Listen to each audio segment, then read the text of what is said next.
All right, monsoon is still happening here, and I didn't get to finish my rant yesterday, so now is reason number 4 to not use the term mental illness in regards to combating suicidality. Reason number 4 is that the last 3 were in the last video.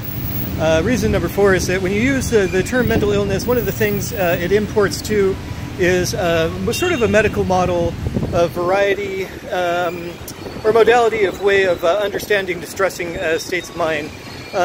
Very Cartesian, or said differently, it means that the whatever distress one is experiencing that gets labeled as mental illness, something like that, or taken as mental illness, is somehow contained within the individual, like a cold, or a flu, or cancer, or diabetes, or anything that's like a real disease resides within.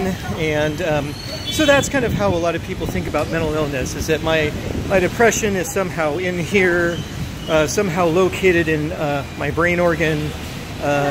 Also, the term mental illness tends to really appeal to, or taken up by neurophiliacs, as I call them. They're people who just love the brain organ and cherish it above all other organs. And indeed, the brain is fascinating, should be studied and stuff like that, but it's one organ amongst many that contributes to the whole picture of a human person, or a human being. So mental illness, Mike Eigen pointed this out to me, so wise. I should have figured it out. Varieties of distress, as Mike pointed out to me, excuse me, I have a frog in my throat. I should get out of the way here. Varieties of distress can happen to an individual, but they also can happen within a city, or a nation, or a home, or a family. And it's not one that causes the other. They're sort of mutually reflective. So the sickness of an individual can be the sickness of a home, or a city, or an entire nation, like Oedipus, or in biblical texts and things like that. And so a sickness is not somehow located in here, wherever in here is, usually upstairs in the brain organ, which they've found nothing. There's still no blood test for mental psychiatric labels, no blood test, no no mouth swab, no spinal tap, no blood draw. There's just nothing that locates it in the brain organ somehow. And yes, there's definitely physiological expression. I'm not denying that. It does change brain chemistry when we're distressed in one way or another, or stressed out. Absolutely it does. But it's not true to say that it's organic somehow, entirely in me, and has nothing to do with the world. That the state of the world, or a society, or a family, or a nation, or anything, is somehow coincidental to one's well-being.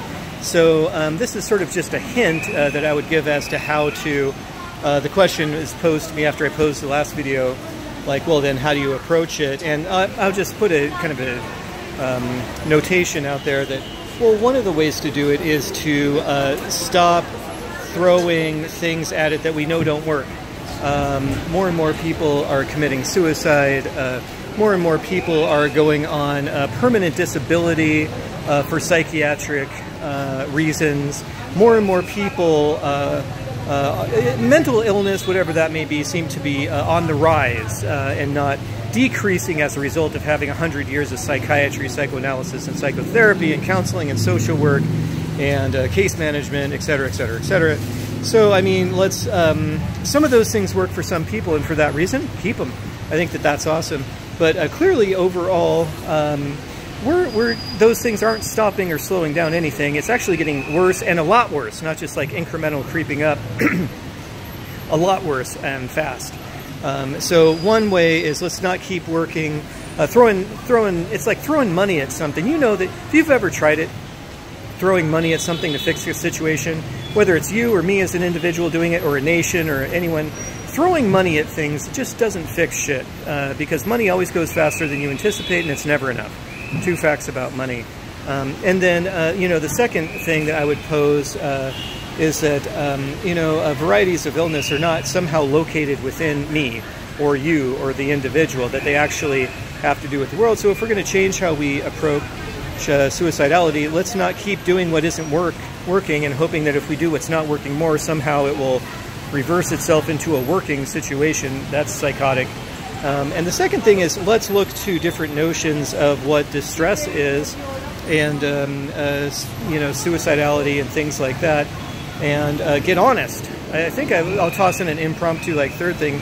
Third thing is, we're going to have to get honest about how we take up you know, suicide and things leading up to it and things like that, how prevalent it is, and you know, it's going to require like a real sober, honest look at the whole picture of the world today and the individual and his and her notions of self and identity within that.